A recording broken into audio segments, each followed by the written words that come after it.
So, Michael, let's talk about this spinach here. Sure.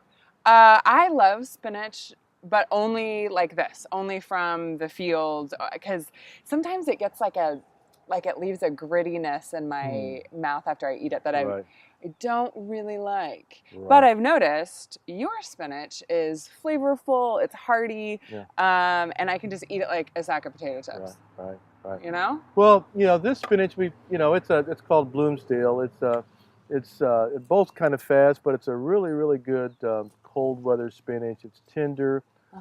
This spinach, we don't put any insecticide on it.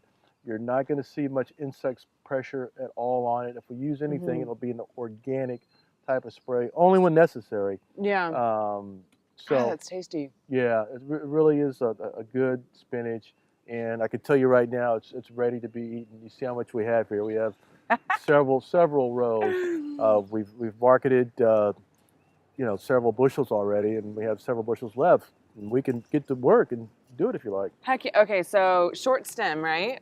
Yeah, that's how I like to do it. I just do short stem and just keep my knife off the ground, center, off the soil. Right? Yeah, off the center if you can. Because spinach is what they call like a cut and come again. Yeah, plant. it will. And sometimes I get lazy. I'll cut the whole thing. And you see over there in the other rows where I've cut the whole thing down and it's coming back. Yeah. Typically when I harvest the kale, I'll take the outside leaves as well. But these, I'll take all of them. Some customers like smaller leaves. Okay. But I'll give them a little bit of both. But you'll see over there they go back. I absolutely love digging in the dirt and being. I'm by far not to your capacity of a farmer by any means. Right. But when you came back from New York, was it slightly refreshing for a little bit of time to kind of get your hands dirty? Yeah, it was just really refreshing for a lot of the time actually, and certainly it still is. But it's a more intense environment now, and that's okay because we came from an environment where you have to be intense. You have to get the crop in, you have to get it weeded, you have to get the appropriate spraying, you have to take a look at the soil and understand the pH, you have to get a measurement of the soil, you have to look at how much moisture you need, how much water you need, you have to look at what ground is going to support what plants. So it's a lot of moving pieces that the farmer that you really have to own. Now some of the stuff you can you can farm out, if you will, so to speak, or you can contract work out to help with some of those things that you have to do, tillage. But you've got to own the business and the nuts and bolts. That intensity probably sets each farmer apart. Right. Even though you pick the seeds that work the best for your land, right. How you farm probably creates a little bit of a signature, I'd assume. Yeah, it really does. And when you say how you farm, and what can I use organically that's going to increase the increase the sugar level in some of my Isn't that vegetables. Crazy? And I that can we do have that. to think about that now? Yeah, and a lot of things I do to increase the sugar level, and I sort of joke with people. I said, well, you're going to have a high sugar content here. We call it the bricks level, whether that's watermelon or the nice sweet watermelon or the sun sugar cherries. Yeah, I mean it's going to have a high level of sugars. And so anyway, you can work with those type of plants to increase that, and some things you can't work with. We're out here, and if we have a lot of rain this year, this spring, this summer, you can probably expect my outdoor tomatoes to be less flavorful. Doesn't mean they won't be flavorable. They may be less flavorable because of the amount of water we've gotten. Yeah. Same way with the watermelon. Use a dry, arid. That heat is going to help create flavor.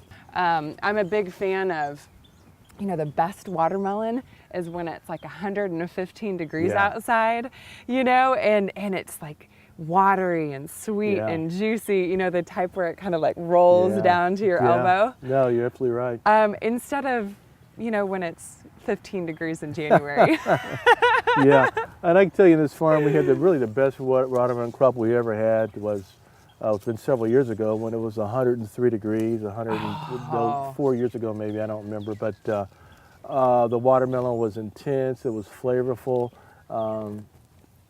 Farmers weren't able to produce as much as they could. People weren't even irrigating, but we have some ground down there that has great groundwater. It's sandy ground, and I'm growing 40, 50-pound watermelons, and just sugar sweet. So we're at the mercy of, and that's okay, of nature. We try to work with it. We try to work with it with high tunnels. We try to work with it with irrigation, drip lines to mitigate any losses or enhance. But we're still at the mercy.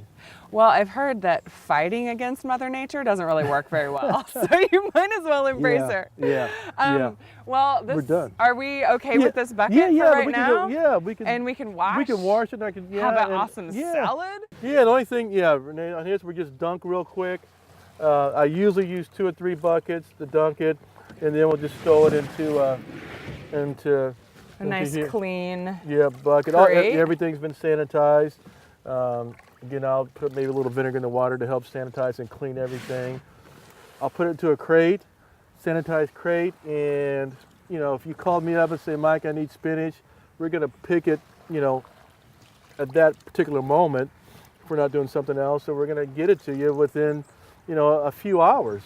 We're not gonna, and that's one of the things, how I wanted to develop my business was to get it to people as quick as I could, out of the field. I mean, I'm not going to fool around with, having to refrigerate this on the way. It's 25 minutes, 30 minutes to your restaurant, and we'd have it there, and you guys can take care of the refrigeration. I think that's perfect. Yeah. Okay, so we're ready for a salad. Yeah, And we'll be right back with more soil and some awesome farming.